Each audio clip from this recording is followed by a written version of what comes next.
nyuma yo kwinjizwa mu bujura n'indi mico mibi nawe yatangiye kubyinjiramo neza kugeza kubiswaga kuko iryinyo nambaraga itise ngatebeza neza nkajya muri bwa bukwe umuntu akagira ngo natumiwe nyamara ntago ari ugutumirwa ahubwo nabaga nagiye kureba ko hari umuntu uri burangare kugira ngo njyane ibye telefone zaba ziteretse nko ku meza nareba nkabona abantu bose barangariye ku mugeni nkaba ndayitereye nkaba ndagiye ubwo rero iyo bamfataga bahitaga banjyana kuri station ya polisi ubizi station zose za polisi zo muri uyu mujyi wa Kigali zari zaramenye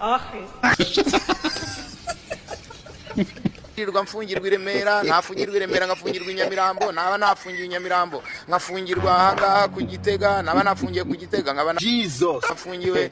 za gereza ziyo ngiyo hirya urenze aho ngaho my friend vraiment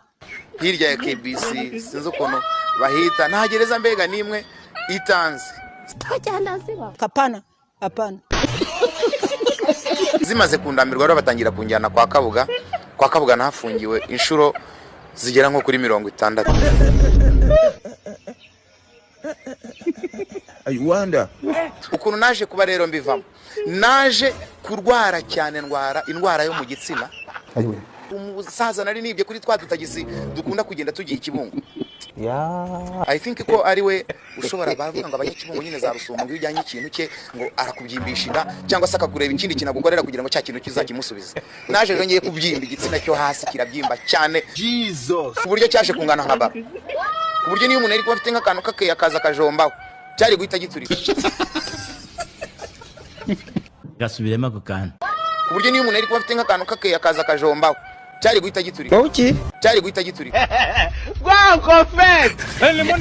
shawari hose yarapfuye haleluya kizase je vu sali mari dodi